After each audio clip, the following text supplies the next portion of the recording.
जय अब्बागी दोस्तों। मैं उमाकांत सेन जेवी की कोचिंग क्लासेस में एक बार फिर आपका हार्दिक स्वागत करता हूं दोस्तों। आज हमारे यहाँ बाल विकास की 5वीं क्लास है। कल हम लोगों ने बाल विकास में कुछ किशोरावस्था के बारे में कुछ जानकारियां देखी थी कि किशोरावस्था में उसके उपनाम क्या होते हैं, किशोरावस्था की विशेषताएं क्या होती हैं, जो कि बहुत ज्यादा महत्वपूर्ण है दोस्तों। कल हमने आपको कुछ शारीरिक विकास के बारे में भी बताया था। कल हमने आपको बताया था कि किशोरावस्था में जो शारीरिक विकास होता है वह किस तरीके का होता है। कल मैंने आपको 2-3 तथ्य बताए थे। आज मैं आपको शारीरिक विकास के बारे में डिटेल से बताऊंगा। तो ठीक है दोस्तों, निरंतर आगे बढ़ते हैं। देखिए, हमारे सबसे पहले मैंने आपको बताना चाहेंगे शारीरिक विकास। देखिए, किशोर अवस्था में शारीरिक विकास जो रहता है वह किस तरीके का होता है। शारीरिक विकास मतलब शरीर में विकास, शरीर में वृद्धि जो हो रही है उसके बारे में देखेंगे दोस्तों। तो सबसे पहली बात आती है हड्डियों के बारे में। तो जब बालक किशोरावस्था में पहुंच जाता है तो वहां पर जो हड्डियों की संख्या होती है दोस्तों वो होती है 206। अब मैंने आपको बताया था कि बाल्यावस्था में जो हड्डियां की संख्या होती है वह होती है 350। 350 हड्डियां होती हैं। लेकिन जब वह बालक किशोरावस्था में प्रवेश करता है दोस्तों तब उसकी हड्डियों का अस्थिकरण होता है। छोटी छोटी हड्डियां मिलकर बड़ी हड्डी का निर्माण करते हैं और इस तरीके से उन हड्डियों की संख्या कम हो जाती है और यहाँ पर हड्डियों में परिपक्वता आ जाती है दोस्तों। इसीलिए हड्डियों की संख्या जो होती है वो होती है 206। अगली जो हमारी बात आती है वो आती है दोस्तों दांत की। किशोरावस्था में बालकों के जो दांत होते हैं उनके अंदर 28 जो दांत होते हैं और उनमें से 4 प्रज्ञा दांत होते हैं दोस्तों।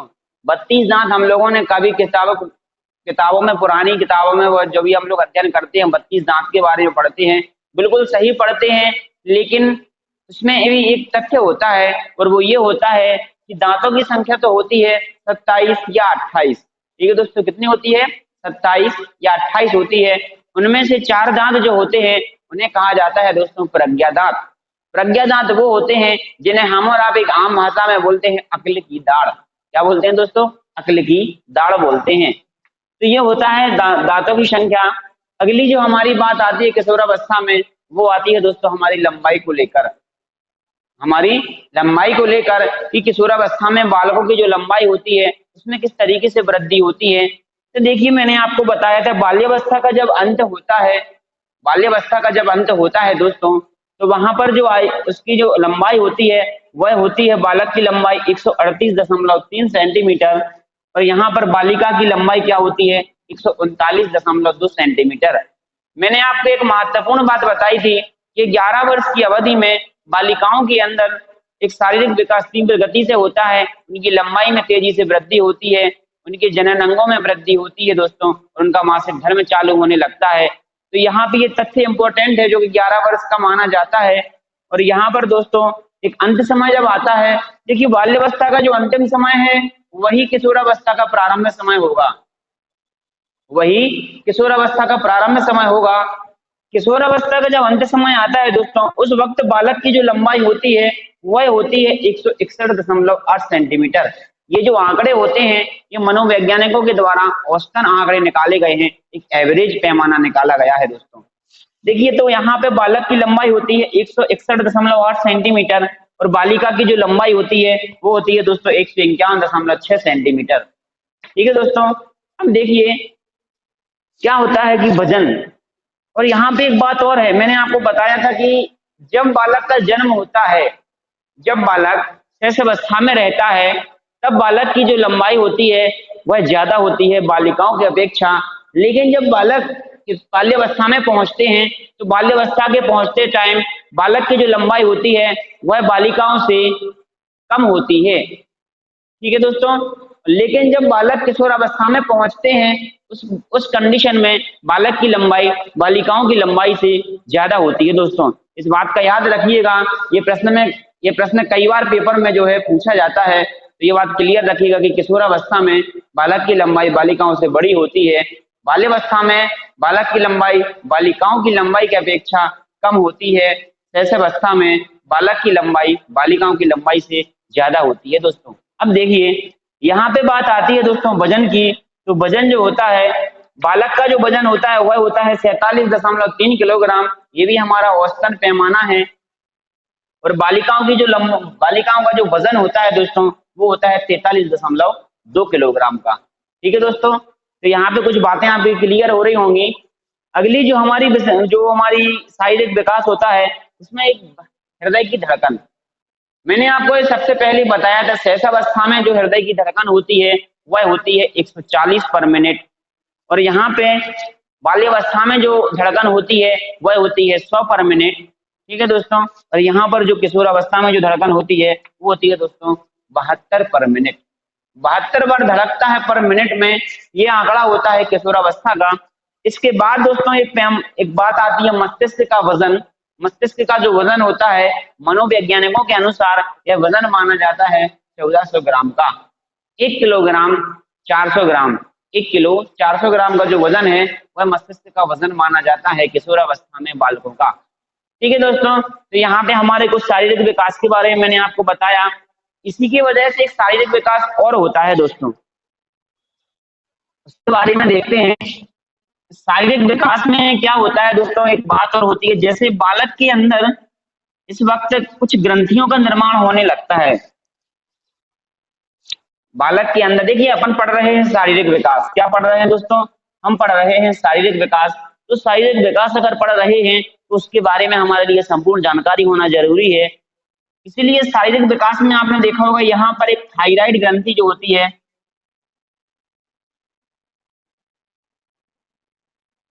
थायराइड ग्रंथि पाई जाती है। थायराइड ग्रंथि पाई जाती है और इस ग्रंथि में थायरॉक्सिन, इस ग्रंथि में थायरॉक्सिन नामक रस पाया जाता है।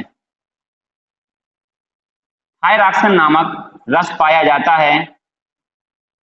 देखिए यह जो थायराइड ग्रंथि जो होती है दोस्तों, यह हमारे गले के पास होती है, यह हमारे गले के पास होती है। अब आपको हम विज्ञान की भाषा में छोटी सी बात बताते हैं। हमारे गले के अंदर एक यहाँ थायराइड ग्रंथि होती है और यही ग्रंथि के पास में एक लाइरेक्स करके होता है, जिसे लाइरेक्स कहते हैं।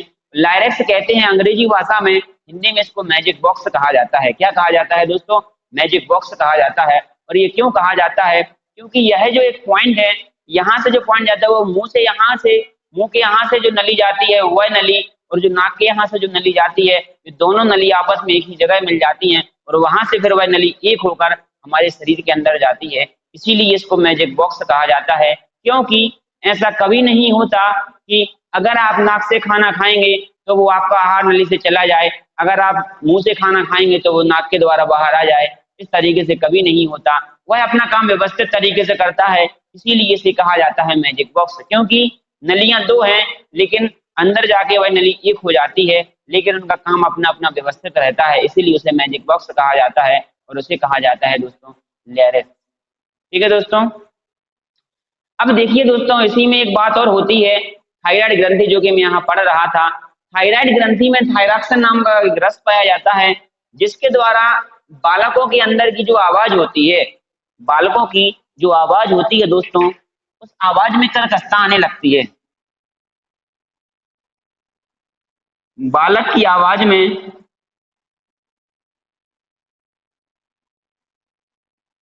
कर्कशता आने लगती है, कठोर होने लगती है।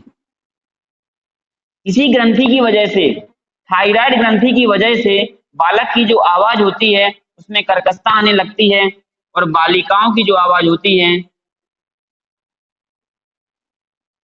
वह मधुर और सुरीली होने लगती है।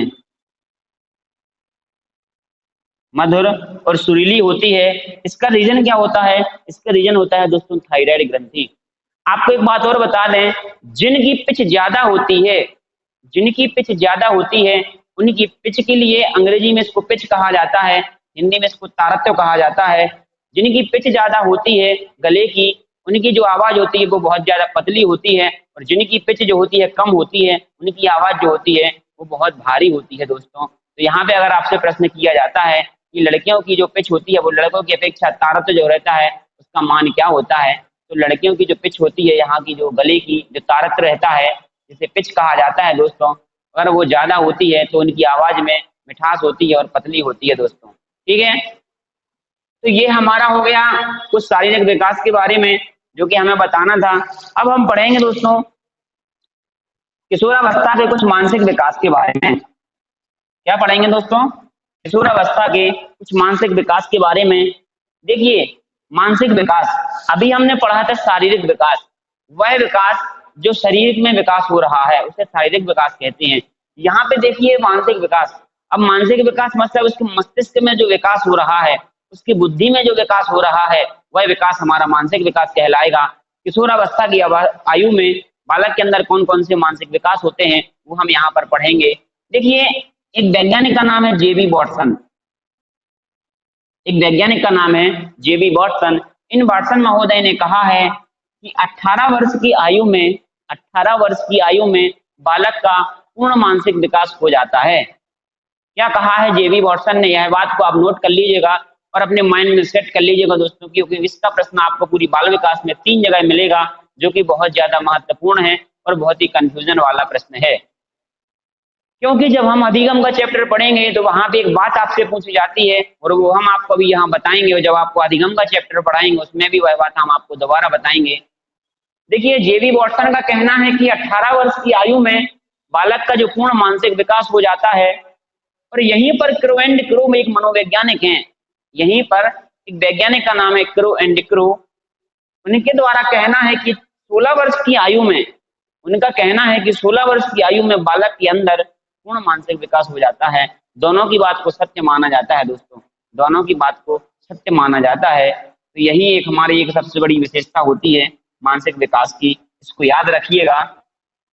ये पूछी जाती हैं, अगर आपसे प्रश्न में पूछी जाती है कि 16 वर्ष की आयु में बालक का पूर्ण मानसिक विकास हो जाता है, तो उसका जो आंसर रहेगा वह क्रो एंड क्रो ही रहेगा, वॉटसन नहीं होगा उसका आंसर, क्योंकि यह कथन क्रो एंड क्रो के द्वारा कहा गया है।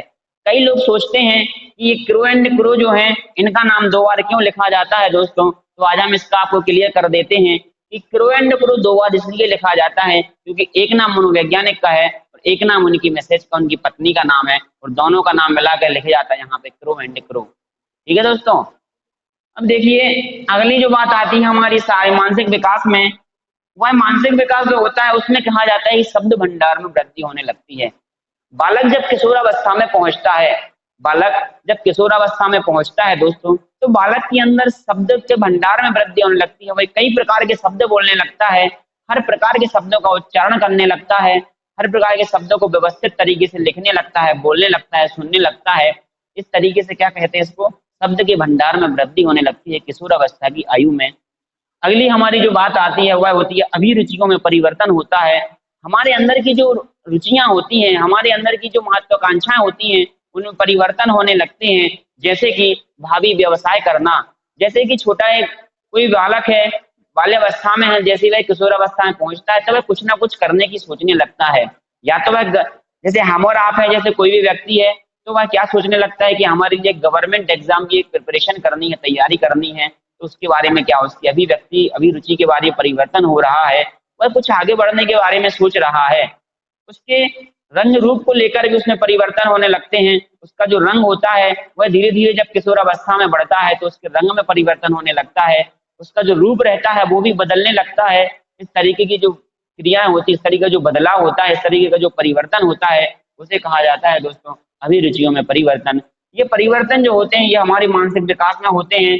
देखिए, जब मैंने आपको वृद्धि और विकास का जब मैंने आपको एक अंतर पढ़ाए थे, तब मैंने आपको बताया था विकास जो होता है वह मानसिक विकास भी होता है, शारीरिक विकास भी होता है, सामाजिक विकास होता है, भाषाई विकास होता है और नैतिक विकास होता है दोस्तों।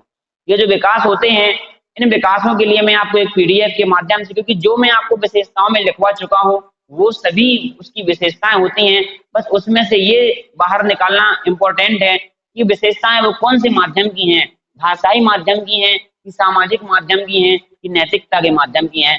तो हम इसकी एक पीडीएफ बनाकर आपको डिस्क्रिप्शन में लिंक में दे दी जाएंगे, जिसको आप डाउनलोड कर लीजिएगा और उसको अपनी नोटबुक में नोट कर लीजिएगा दोस्तों, क्योंकि पूरा का पूरा थ्योरिकल है और जो मैं आपको विशेषताओं में लिखवा चुका हूँ वही का वही है, बस उसमें से अलग अलग करके मैं आपको बता दूंगा कि ये जो विकास हो रहा है, ये संवेगात्मक विकास हो रहा है, और जो ये विकास हो रहा है या नैतिकता का विकास हो रहा है, और जो हो रहा है ये भाषाई का विकास हो रहा है। इसमें से जो अलग अलग जो विशेषता रहेंगे वो हम अलग अलग करके आपको पीडीएफ के माध्यम से आपको दे देंगे, उसको आप नोटबुक में नोट कर लीजिएगा। देखिए यहाँ पर हमारी किशोर अवस्था पूर्ण हो जाती है। शारीरिक विकास हमने देख लिया, मानसिक विकास हमने देख लिया, जो कि महत्वपूर्ण होते हैं, पेपर में कई बार पूछे जाते हैं। अब यहाँ पर हमारा एक नया हेडिंग स्टार्ट होगी दोस्तों। तो हमने क्या पढ़ लिया, वृद्धि और विकास में अंतर पढ़ लिया, बाल्यावस्था के बारे में पढ़ लिया, अवस्थाओं के बारे में पढ़ लिया, शेष अवस्था पढ़ लिया, और हम लोगों ने पढ़ लिया दोस्तों किशोर अवस्था। हम लोगों ने तीनों अवस्थाओं के बारे में जान लिया। अब हम ये देखेंगे कि जो विकास का जो क्रम होता है वह क्या होता है। सबसे पहली रहेगी वह रहेगी हमारे विकास के सिद्धांत। इसको हम लिखेंगे बाल विकास के सिद्धांत।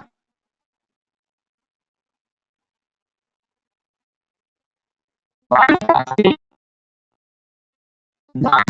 देखिए संविधान वर्ग 3 का जब आप लोगों ने सिलेबस देखा होगा, उसमें दूसरे तीसरे नंबर पे दिया हुआ है कि आपको बाल विकास के सिद्धांत आपसे पूछे जाएंगे। जितने भी आप यहाँ सिद्धांत पढ़ते हैं उनको यहाँ पे बहुत अच्छे से यहाँ पे देखिएगा, क्योंकि उनमें से आपके लिए एक प्रश्न आपसे पूछा जाएगा सिलेबस के अकॉर्डिंग। ठीक है दोस्तों, इसको आप ध्यान से पढ़िएगा। अब देखिए यहाँ पढ़ेंगे हम बाल विकास के सिद्धांत। पहला जो सिद्धांत हमारा रहेगा वह रहेगा दोस्तों हमारा विकास की दिशा का सिद्धांत। विकास की दिशा का सिद्धांत।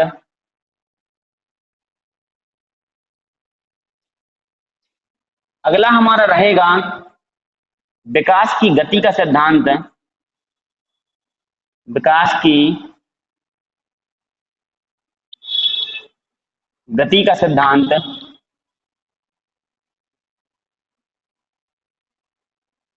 अगला हमारा जो सिद्धांत रहेगा दोस्तों वह हमारा रहेगा विकास के क्रम का सिद्धांत। विकास के क्रम का सिद्धांत कौन है दोस्तों,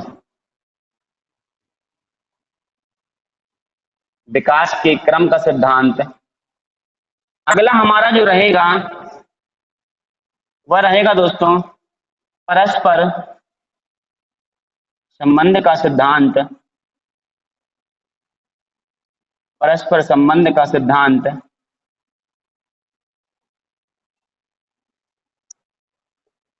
अगला हमारा सिद्धांत रहेगा दोस्तों वो रहेगा एकीकरण का सिद्धांत। एकीकरण का सिद्धांत।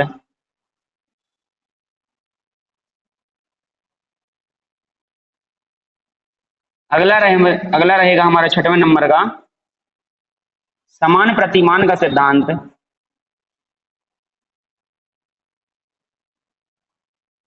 समान प्रतिमान का सिद्धांत।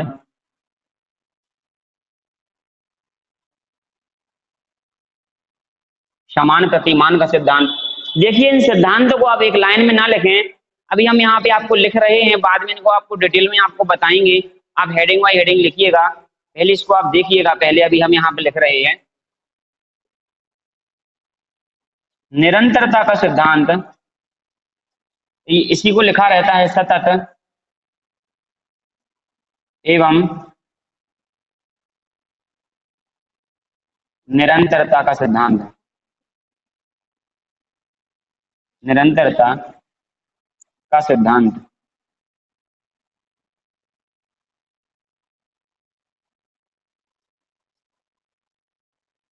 अगला हमारा आएगा वंशानुक्रम।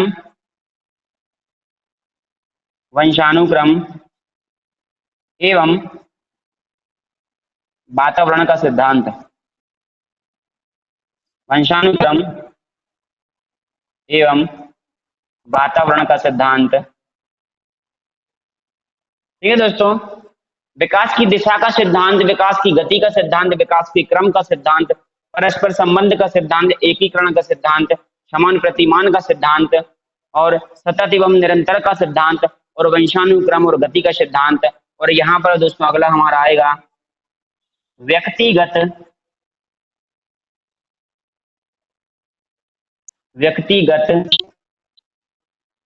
विभिन्नता, व्यक्तिगत विभिन्नता का सिद्धांत।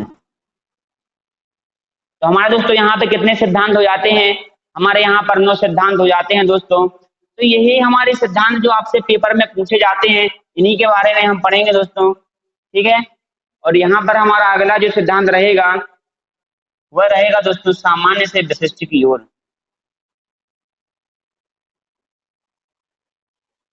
जो भी विकास होता है पहले सामान्य होता है फिर विशिष्ट की ओर जाता है।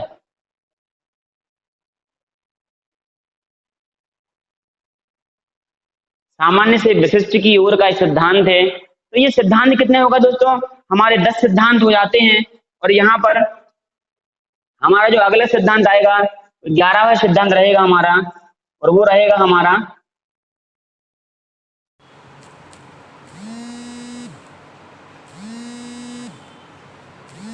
चक्राकार एवं वर्तुलाकार का सिद्धांत।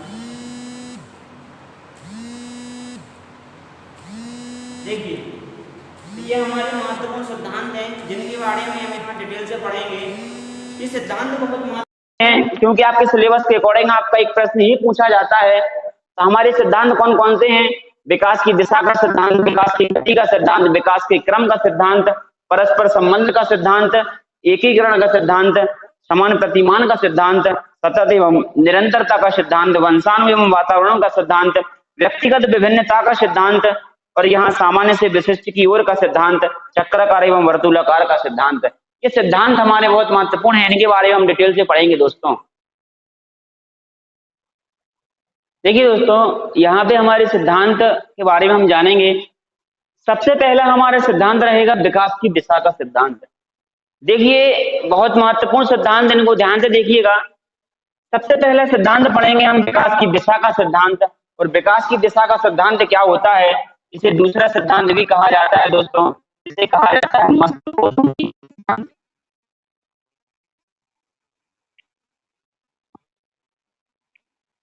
देखिए दोस्तों इस बात को याद रखिएगा, यह प्रश्न में कई बार पूछा जा चुका है दोस्तों। इसमें दो एक बातें कंफ्यूजन की होती हैं। आपसे पूछा जाता है, सबसे पहले तो आपसे पूछा जाएगा कि मस्तबोधमुखी का सिद्धांत क्या है। मस्तबोधमुखी सिद्धांत, इस सिद्धांत को क्या कहा जाता है? विकास की दिशा का सिद्धांत, या ऐसे कहा जाता है मस्तबोधमुखी का सिद्धांत। इसका मतलब होता है दोस्तों जो बालक का विकास होता है वह होता है सिर से पैर की ओर, सिर से पैर की ओर। देखिए हमारा सिद्धांत कौन सा? विकास की दिशा का सिद्धांत। और जिसमें हमारा जो विकास हो रहा है वह उस सिद्धांत को क्या कहा जाता है? मस्तबोधमुखी का सिद्धांत। और इस सिद्धांत का जो विकास होता है वह किस आधार पर होता है? वह होता है सिर से पैर की ओर। यह प्रश्न जो है पेपर में कई बार पूछा जा चुका है दोस्तों, इसको बहुत अच्छे तरीके से इसको याद कर लीजिएगा आप।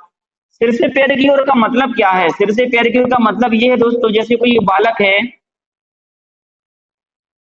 जैसे ये कोई बालक है दोस्तों, जब इस बालक का जन्म होता है, जब इस बालक का जन्म होता है दोस्तों, तो सबसे पहले इसका जो विकास होता है वह उसके सिर से प्रारंभ होता है। आपने देखा होगा जब भी कोई बालक का जन्म होता है तब बालक सबसे पहले क्या करता है? बालक सबसे पहले 16 घंटे के अंतराल में अपनी आंखों को खोलना प्रारंभ करता है। देखिए उसके सिर के सबसे पास में क्या होता है? उसके नेत्र होते हैं, उसकी आंखें होती हैं। सबसे पहले वह आंखों को खोलना प्रारंभ करता है और फिर वह रोना प्रारंभ करता है, और धीरे धीरे रोते रोते फिर उसे सुनना प्रारंभ करता है, फिर वह हाथ चलाना प्रारंभ करता है, फिर वह हाथ पैर चलाना प्रारंभ करता है। इसका मतलब क्या हो रहा है? बालक का जो विकास हो रहा है वह सबसे पहले सिर से प्रारंभ होता है और पैर तक बाद में जाता है। सबसे पहले प्रारंभ कहाँ से होता है? सिर से पैर की ओर। सिर के पास जो भी अंग रहते हैं सबसे पहले वो क्रिया करेंगे, उसके बाद धीरे धीरे करके नीचे वाले जो अंग रहते हैं वह कार्य करते हैं दोस्तों। तो ये होता है सबसे पहला सिद्धांत हमारा विकास की दिशा का सिद्धांत, और इसी को कहा जाता है मस्तबोधमुखी का सिद्धांत। और इसी को क्यों कहा जाता है? क्योंकि इसका जो विकास होता है वह होता है सिर से पैर की ओर। तो ये सिद्धांत हमारा क्लियर हो गया होगा दोस्तों कि बालक का जो विकास होता है सबसे पहले सिर के पास, हमारे सिर के पास जो अंग होते हैं सबसे पहले उनमें विकास होता है, उनमें आपसी सामंजस्य होता है, उनमें आपसी संबंध स्थापित होता है, उसी के बाद फिर आगे का संबंध स्थापित होता है दोस्तों। ठीक है दोस्तों, अब देखते हैं अगला हमारा जो सिद्धांत है दोस्तों वह है हमारा विकास की गति का सिद्धांत। देखिए अगला हमारा कौन सा है दोस्तों, विकास की गति का सिद्धांत। देखिए विकास की गति का सिद्धांत, विकास की गति का सिद्धांत क्या है? विकास की गति का सिद्धांत, विकास जो बालक की जो गति होती है उस गति के ऊपर निर्भर करता है। जैसे अगर मैंने आपको पढ़ाया है कि बालक के अंदर जब शेष अवस्था में रहता है, बालक शेष अवस्था में रहता है, बालक के अंदर तीव्र गति से विकास होता है, जिसे क्या कहा जाता है? जीवन का आदर्श काल कहा जाता है। अभी आपने बताया था दोस्तों, जब बालक बाल्यावस्था में होता है, जब बालक बाल्यावस्था में होता है तब बालक के अंदर विकास किस गति से होता है? मंद गति से होता है। और जब बालक किशोर अवस्था में होता है दोस्तों, किशोर अवस्था में होता है तब बालक का जो विकास होता है वह फिर से तीव्र गति में होता है। तो ये क्या है दोस्तों? ये होता है बालकों में विकास की जो दर होती है वह किस गति से हो रही है, उसकी गति के अनुसार उसके भी सिद्धांत होते हैं दोस्तों। इसीलिए क्या कहा जाता है इसको? विकास की गति का सिद्धांत। ठीक है दोस्तों, कि बालकों में जो विकास हो रहा है वह किस गति से हो रहा है। अगला हमारा क्या रहेगा दोस्तों? विकास के क्रम का सिद्धांत। अब देखिए मैं आपको एक बात बताना चाहूंगा दोस्तों, विकास का क्रम क्या होता है। सबसे पहला तो मैं बताऊंगा कि बालक के अंदर जो शारीरिक क्रियाएं होती हैं, शारीरिक विकास होता है और उसका जो भाषाई विकास होता है वह ज्यादातर देखा होगा तो उसका एक समान होता है। हम पढ़ रहे हैं विकास के क्रम का सिद्धांत। इसमें सबसे पहले देखेंगे जैसे बालक का जो है उसका क्रम है, क्रम बालक का क्या रहता है? बालक के जो विकास होता है, बालक के अंदर जो विकास हो रहा है, उसके अंदर जो डेवलपमेंट हो रहा है उसका क्रम क्या रहता है, वह किस क्रम में उसके अंदर विकास होता है। तो देखिए सबसे पहला तो होता है गामक क्रियाएं। जब हम आपको जीन पियाजे का सिद्धांत पढ़ाएंगे, संज्ञानात्मक का सिद्धांत है, उसमें गामक क्रियाएं होती हैं। बालक के द्वारा जो शारीरिक क्रियाएं की जाती हैं उसे गामक क्रियाएं कहते हैं। तो ये क्या होती हैं? बालक यहाँ से सबसे पहले क्या क्या प्रारंभ करता है? गामक क्रियाएं। देखिए बालक सबसे पहले यहाँ से उठना प्रारंभ करता है, फिर यहाँ से बैठना प्रारंभ करता है, बैठना के बाद चलना प्रारंभ करता है और चलने के बाद बालक दौड़ना प्रारंभ करता है। देखिए क्या है क्रम? सबसे पहले बालक ने उठना प्रारंभ किया, फिर बालक ने बैठना प्रारंभ किया, उसके बाद फिर उसने चलना प्रारंभ किया, चलने के बाद फिर उसने दौड़ना प्रारंभ किया। तो ये इसका जो पूरा क्रम होता है, यह जो पूरा क्रम होता है दोस्तों, इसीलिए इस सिद्धांत को क्या कहा जाता है? विकास के क्रम का सिद्धांत। ये सभी क्या है? ये सभी गामक क्रियाएं हैं। बालक के द्वारा अपने शरीर के द्वारा, बालकों में अपने शरीर के द्वारा जो क्रियाएं की जाती हैं उसे गामक क्रियाएं कहा जाता है। तो यहाँ पे देखिए उठने के लिए उसके शरीर की मदद की जरूरत पड़ती है, शारीरिक क्रियाएं की जाती हैं, और बैठने में भी, चलने में भी, दौड़ने में भी। देखिए बालक का जब जन्म होता है वहां से दौड़ने तक उसके लिए कितने क्रम से गुजरना होता है, तो वह होता है बालक के विकास के क्रम का सिद्धांत।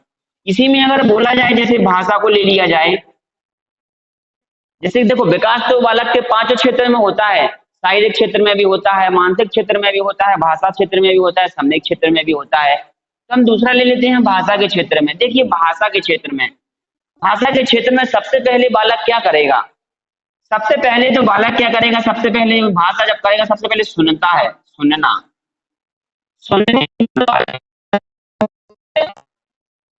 बोलने के बाद बालक क्या करता है? पढ़ता है, और पढ़ने के बाद बालक क्या करता है दोस्तों? क्या करता है दोस्तों? लिखता है। अब देखिए दोस्तों इसका क्रम, बालक सबसे पहले सुनता है, उसके बाद फिर बोलता है, उसके बाद फिर पढ़ता है, उसके बाद फिर लिखता है। ये हमारा रहेगा क्या? विकास के क्रम का सिद्धांत है कि बालकों के अंदर जो विकास होता है वह किस क्रम में होता है। बालक के लिए अगर वाक्य पढ़ना है तो सबसे पहले वर्ण के बारे में जानेगा, उसके बाद फिर शब्द बनाना देखेगा। जैसे यहाँ पर जैसे माँ है, ठीक है दोस्तों, तो इस माँ है, इसके वर्ण के बारे में जानना प्रारंभ किया, माँ से फिर उसने माता का जानना प्रारंभ किया, ठीक है। फिर यहाँ बात करना सीखता है। बात क्या होता है, माता माता पिता भगवान का रूप होते हैं, तो ये उसने वाक्य का निर्माण करना प्रारंभ किया। तो सबसे पहले निर्माण के पहले तो उसको वर्ण सीखना पड़ा। पहले उसने वर्ण को सीखा, फिर वर्ण से उसने शब्दों को बनाया, शब्दों के द्वारा उसने वाक्यों को बनाया। तो ये होता है बालकों के विकास का क्रम। अगला दोस्तों हमारा जो विशेषता रहेगी, अगली विशेषता जो हमारी है वह रहेगी हमारी परस्पर संबंध का सिद्धांत। परस्पर संबंध का सिद्धांत देखिए, हमारी अगली विशेषता है परस्पर संबंध का सिद्धांत। परस्पर संबंध के सिद्धांत में क्या है दोस्तों, जैसे कि बालक के शारीरिक विकास है, शारीरिक विकास है, मानसिक विकास है, भाषाई है, नैतिक है और सामाजिक है। तो बालक क्या करता है, देखिए सबसे पहले तो बालक के अंदर शारीरिक विकास होता है। शेष अवस्था में बालक के अंदर जब बालक का जन्म होता है, तब बालक के अंदर क्या होता है, सबसे पहले बालक के अंदर शारीरिक विकास होता है। उसके बाद बालक के अंदर मानसिक विकास होता है। मानसिक विकास होने के बाद फिर बालक के अंदर भाषाई का विकास होता है, फिर बालक सामाजिक का विकास होता है, और इसके बाद बालक के अंदर नैतिकता का विकास होता है। और धीरे धीरे जब सभी क्षेत्र में विकास हो जाता है, तब बालक इन सभी क्षेत्रों में क्या करने लगता है, परस्पर संबंध स्थापित करने लगता है। इसका मतलब क्या है, बालक उसके हर प्रकार से पांचों पक्षों में जब उसके अंदर विकास हो जाता है, तब बालक उनके अंदर एक सामंजस्य स्थापित कर लेता है और उनके अंदर एक परस्पर संबंध स्थापित कर लेता है, जिसे क्या कहा जाता है दोस्तों, परस्पर संबंध का सिद्धांत कहा जाता है। ऐसा नहीं होता कि बालक के अंदर शारीरिक विकास हो रहा है तो शारीरिक विकास के बारे में बस वो देखेगा, उसके अंदर मानसिक विकास नहीं होगा। बालक के अंदर ऐसा नहीं होता कि बालक के अंदर मानसिक विकास हो रहा है तो उसके अंदर भाषा का विकास नहीं होगा, और अगर भाषा का विकास हो गया है तो वह भाषा के विकास का प्रयोग नहीं करेगा। ऐसा कभी नहीं होता है। ऐसा कभी नहीं होगा कि बालक समाज में बैठा है सिर्फ बस बोलता जाए और उसके अंदर समाज में बैठने में ये पता ना चले कि हमारे साथ जो हो रहा है वह अच्छा है या बुरा है, या गलत कर रहे हैं या सही कर रहे हैं। लेकिन बालक के अंदर हर पक्षों में सभी प्रकार से विकास होता है और उसके अंदर वह परस्पर संबंध स्थापित करता है। इसीलिए इसे क्या कहा जाता है दोस्तों, परस्पर संबंध का सिद्धांत कहा जाता है। अगला हमारा सिद्धांत है दोस्तों एकीकरण का सिद्धांत। क्या रहेगा दोस्तों, एकीकरण का सिद्धांत। देखिए एकीकरण का सिद्धांत, एकीकरण का सिद्धांत क्या है, एकीकरण का सिद्धांत ये है दोस्तों, सबसे पहले तो जैसे बालक का जन्म हुआ,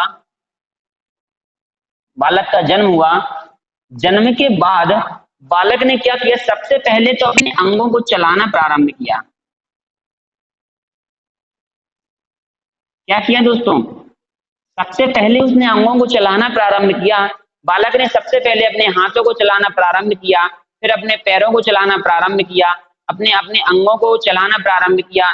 जब बालक अंगों को चलाना सीख जाता है या चलाना लगता है, उसके बाद बालक क्या करता है, उन सभी अंगों के द्वारा एक साथ पहले क्या करता है, अंगों को चलाना सीखता है अलग अलग प्रकार से। पहले हाथ चलाना सीखता है, फिर पैर चलाना सीखता है, फिर बोलना प्रारंभ करता है। ठीक है दोस्तों, इस प्रकार जब धीरे धीरे फिर क्या करने लगता है, बालक सभी अंगों के साथ एकीकरण का भाव स्थापित कर लेता है। फिर बालक क्या करने लगता है, सभी अंगों को एक साथ, सभी अंगों को एक साथ चलाने लगता है, एक साथ चलाने लगता है और कोई भी कार्य करने लगता है और कार्य करने की कोशिश करने लगता है। इसका मतलब क्या है, बालक अपने सभी अंगों के मध्य एक एकीकरण स्थापित कर लेता है। मतलब पूरा का पूरा जो अपने उसके अंदर जो क्रियाएं होती हैं उन सब के अंदर एक संबंध स्थापित कर लेता है, सामंजस्य बिठा लेता है। और फिर क्या करता है, जन्म हुआ, अंगों को चलाना प्रारंभ किया, अलग अलग अंगों को, फिर सभी अंगों को एक साथ चलाना प्रारंभ कर लेता है और इसी के साथ वो क्या करने लगता है, अपने अंगों के अंदर एकीकरण स्थापित कर लेता है। मतलब एक साथ सभी अंगों को काम करने लगता है, उसे कहा जाता है दोस्तों एकीकरण का सिद्धांत कहा जाता है। अगला जो हमारा सिद्धांत होता है दोस्तों वह है समान प्रतिमान का सिद्धांत। समान प्रतिमान का सिद्धांत वो होता है दोस्तों, देखिए बालक के अंदर जब कोई भी विकास अगर होता है, बालक के अंदर अगर कोई भी विकास अगर हो रहा है तो वह उसके प्रतिमान के अनुसार होगा, वह उसके प्रतिमान के अनुसार होगा। और यह बात जो कही है दोस्तों, यह बात कही हुई है दोस्तों हरलाख महोदया ने। हरलाख महोदया ने कहा है कि बालक के अंदर जो विकास होता है वह उसके प्रतिमान के अनुसार होता है, वह उसकी जो पीढ़ी दर होती है उसके अनुसार होता है। जैसे कि एक उदाहरण के तौर पे अगर कहा जाए, जैसे समान प्रतिमान का सिद्धांत, प्रतिमान का सिद्धांत वो होता है, अनुवांशिक चीज होती है। प्रतिमान जिस व्यक्ति का उसका आकार होता है, उस आकार के हिसाब से उसका विकास होता है। जैसे कि एक उदाहरण के तौर पे अगर देखा जाए, जैसे मैंने कहा ये चूहे का बच्चा है, जब इसका जन्म हुआ तब ये इतना था। एक यहाँ पर हाथी का बच्चा है, दोनों एक साथ हुआ, इसका जन्म हुआ तब इसकी साइज इतनी थी। अब देखिए दोस्तों, 6 माह के बाद अगर हमने देखा, 6 माह के बाद अगर हमने देखा तो देखिए चूहे का विकास अगर होता है तो चूहे का विकास मुश्किल से इतना हो पाएगा। लेकिन अगर हाथी का अगर देखा जाए तो हाथी का जो प्रतिमान होगा वह उसके आकार के हिसाब से उसके अंदर वृद्धि होती है। इसका मतलब क्या है? समान प्रतिमान मतलब विकास जो होता है वह उसके प्रतिमान के अनुसार होता है, उस व्यक्ति के आकार के अनुसार होता है। इसीलिए इसको क्या कहा जाता है? समान प्रतिमान का सिद्धांत। जैसे कि एक उदाहरण के तौर पे मैं आपको बता रहा हूं कि जैसे चूहे का बच्चा है, जब जन्म हुआ तब इतना था, हाथी का बच्चा भी इतना था। लेकिन 6 माह के बाद जब देखा गया तो चूहे के अंदर थोड़ा सा विकास हुआ, क्योंकि उसका आकार छोटा होता है। उसके आकार के हिसाब से उसका जो विकास हुआ वह छोटे माध्यम में हुआ। लेकिन हाथी का जो विकास हुआ वह उसके आकार के हिसाब से बड़ा हो गया, इसलिए उसका जो विकास हुआ उसके आकार के समान हुआ। इसीलिए उसे क्या कहा जाता है दोस्तों? समान प्रतिमान का सिद्धांत कहा जाता है। और यह बात कही हुई है दोस्तों हरलाख महोदया ने। अगला हमारा जो सिद्धांत रहेगा दोस्तों वह रहेगा हमारा सतत एवं निरंतरता का सिद्धांत। अगला सिद्धांत क्या है दोस्तों? अगला सिद्धांत हमारा रहेगा सतत एवं निरंतरता का सिद्धांत। आपने देखा होगा कि बालकों के अंदर जो वृद्धि होती है वह अचानक नहीं होती, वह धीरे धीरे करके होती है। और अगर कहा जाए तो सतत एवं निरंतरता का सिद्धांत जो है गर्भ से प्रारंभ होता है और मृत्यु तक चलता है। कब तक चलता है दोस्तों? मृत्यु तक चलता है। धीरे धीरे इसका विकास हो जाता है। देखिए आज आप मध्य प्रदेश में रहते हैं, तब आप बुंदेलखंडी या हिंदी भाषा का प्रयोग करते हैं या अंग्रेजी भाषा का प्रयोग करते हैं। जब आप तमिलनाडु जाएंगे तो आप तमिल भाषा का प्रयोग करेंगे, जब आप उड़ीसा जाएंगे तो आप उड़िया भाषा का प्रयोग करना सीख जाएंगे। इसका मतलब क्या है? आपके अंदर भाषा का विकास धीरे धीरे करके बढ़ रहा है।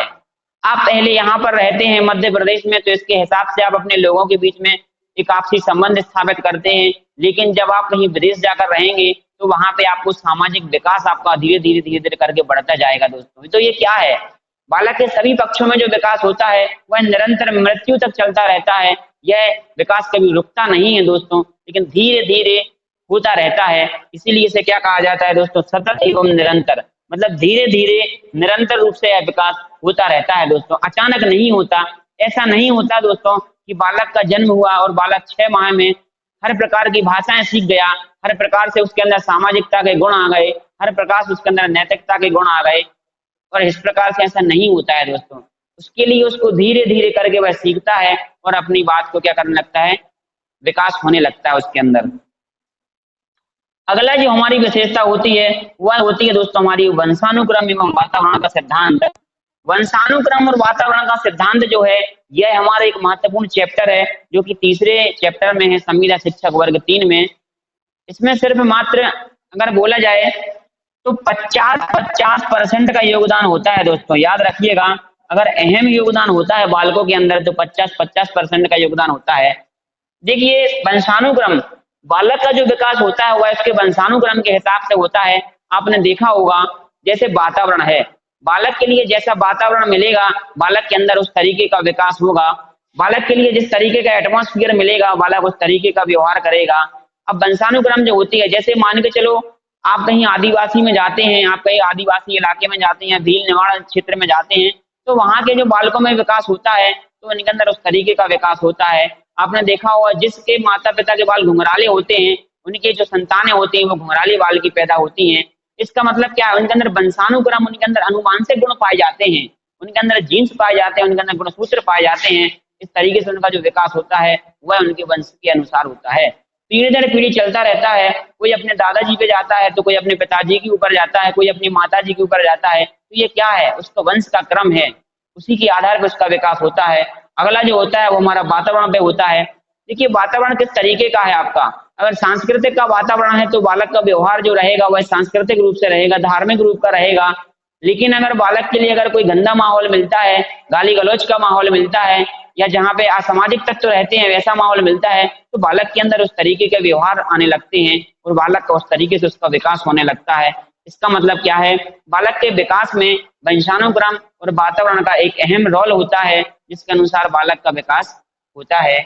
अगला जो हमारी विशेषता है वो रहेगी हमारी व्यक्तिगत विभिन्नता का सिद्धांत। दोस्तों, व्यक्तिगत विभिन्नता का सिद्धांत, व्यक्तिगत विभिन्नता का सिद्धांत जो कहता है, व्यक्तिगत विभिन्नता का मतलब होता है दोस्तों, कोई भी व्यक्ति जो होता है संसार में वह एक समान नहीं होता।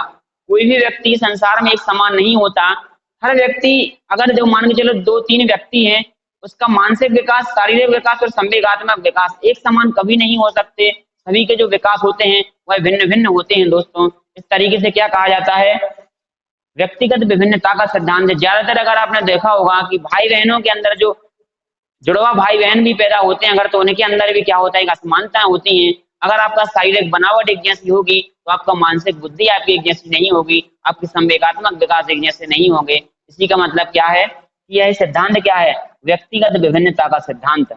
अगर जुड़वा बच्चे अगर होते हैं तो उनके अंदर शारीरिक समानताएं तो मिल सकती हैं, शारीरिक समताएं मिल सकती हैं, उनका फेस एक दूसरे से मिल सकता है, लेकिन उनकी शारीरिक क्रियाएं अलग होती हैं, उनके संवेग अलग अलग होते हैं, उनकी भाषा का ज्ञान अलग अलग होता है दोस्तों। तो ये होता है हमारी अगली विशेषता। अगली जो हमारी विशेषता होती है वो होती है सामान्य से विशिष्ट की ओर। सामान्य से विशिष्ट की ओर का मतलब है दोस्तों कि कोई भी अगर विकास होता है सबसे पहले वह सामान्य क्रिया करता है, सामान्य क्रिया करने के बाद फिर वह दौड़ता है। जैसे कि मैंने आपको एक सबसे अच्छा एक उदाहरण बताया था दोस्तों, सामान्य क्रिया।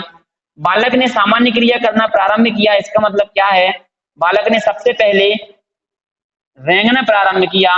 जब बालक छोटा रहता है, रेंगने के बाद बालक ने उठना प्रारंभ किया, उठने के बाद बालक ने बैठना प्रारंभ किया, बैठने के बाद चलना प्रारंभ किया, चलने के बाद दौड़ना प्रारंभ किया।